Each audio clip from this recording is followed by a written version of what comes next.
Welcome to the Reconnection Club podcast, the show that helps parents heal troubled relationships with their adult sons and daughters.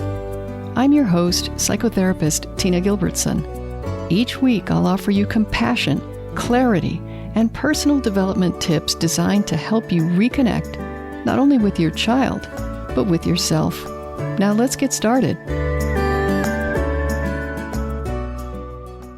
In the next couple of episodes, I'll talk about 6 common obstacles to reconciliation with estranged adult children that I keep seeing parents bump into, and they end up having to correct their course.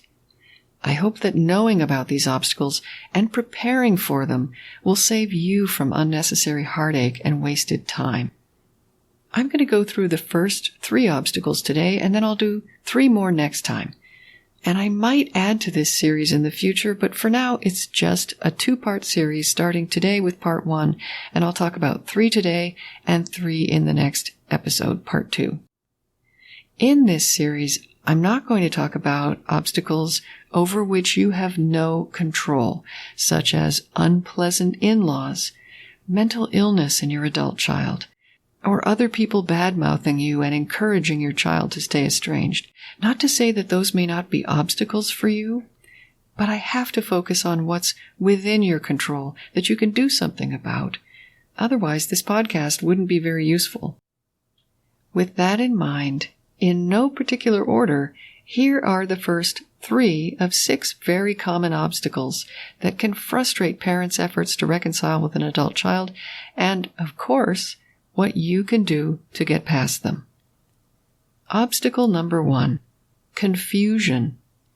Not understanding what's happening and why keeps many parents from solving problems that are potentially solvable and that may be underlying the estrangement. Confusion is relatively easy to address with education. That's the second step of our 3-step roadmap to reconciliation that you may remember from episodes 97 through 99. Is to educate yourself about typical parent-child problems that can lead to estrangement. And that usually includes a review of your own family of origin. There can be a lot of helpful information to be found there. So for most parents, overcoming confusion is doable as long as they recognize the need to gather information and as long as they can tolerate information that sometimes brings up a lot of pain, including unnecessary shame. But when you're ready, we have a library of informational materials for you inside the Reconnection Club to help with this extremely common obstacle, confusion. Obstacle number 2 is comparison. As soon as your child creates distance in your relationship, you're going to start noticing that other people's kids don't appear to be doing that. Everyone I talk to seems to have a friend who's extremely close to their adult children, and there's no apparent problems with staying in touch, quite the opposite. And of course that makes you feel, in comparison, like there's something wrong with you for not having that same kind of super close relationship. Making these comparisons can lead you to blame your child or yourself for what's happening between you. And you might bounce back and forth between blaming yourself and feeling frustrated with your adult child. To address this hurtful tendency to make comparisons, take a step back and look at the wider picture. Estrangement from adult children is not rare. If you compare yourself to people you don't know, instead of just the few people you know, you'll find that you don't really stick out very much. There are hundreds of thousands, yea, even millions of parents who are currently estranged from one or more of their adult children. And just by the way, you can only see your friends' relationships with their children from the outside. There may be tensions on the inside that you don't see.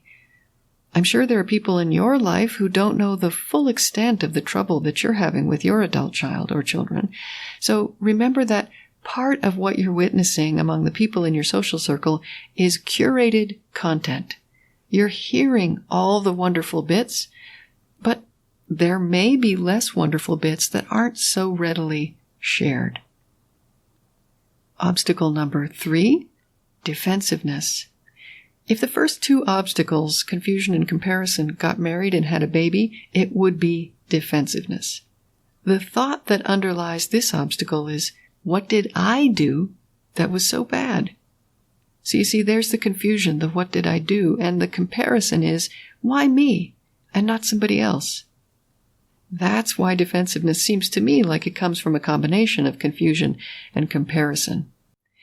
Defensiveness is one of the biggest obstacles for parents, especially if you know you were a better parent to your child or children than your own parents were able to be for you, or than their other parent was to them.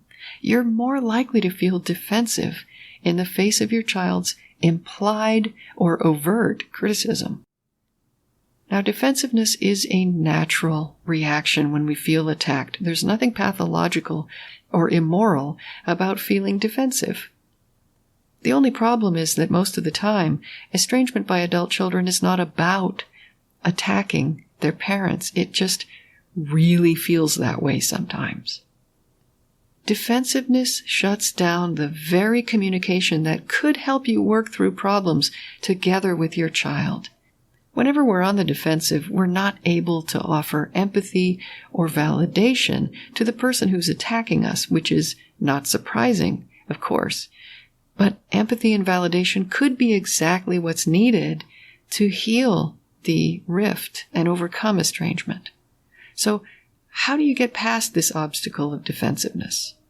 Well, overcoming defensiveness as a feeling may not be possible. But overcoming defensive behavior is a worthwhile goal. Before responding to anything from your child and before initiating any conversation, check in with yourself. If you're feeling defensive, that may not be the best time for you to write or speak. If a response is required of you right now, you can say, well, this seems important and I'm going to need some time to think about it. That will buy you a little bit of time to come up with the response that you want to give. In general, resist the urge to explain yourself. Even if your behavior was reasonable and justified, explaining that never seems to work the way you want it to.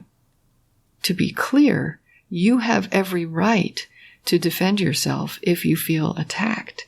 I'm not suggesting it's wrong to defend yourself. Only that I have personally never seen a parent's self-defense strengthen their bond with their child. I have seen it prolong estrangement, which is why, for our purposes, it's an obstacle. So let me quickly list those 3 obstacles again. Number 1 was confusion, 2, comparison, and 3, defensiveness. I'll be back next week to tell you about 3 more obstacles, and if you have thoughts or questions, or if you have an obstacle you'd like to share, feel free to post it in the Reconnection Club forums at reconnectionclub.com. Until next time, remember that you are a loving, lovable, and still growing human being. So please take good care of yourself. Bye for now. If you've enjoyed this episode of the Reconnection Club podcast, I invite you to check out reconnectionclub.com. The Reconnection Club is for parents at any stage of estrangement from their adult, child, or children.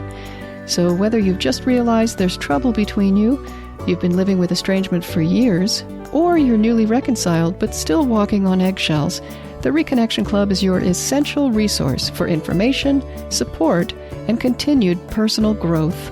With our courses and workshops, expert interviews, monthly Q&A calls, and a friendly, active community, the Reconnection Club is a wonderful place to be for anyone suffering the pain of estrangement from an adult, child, or children.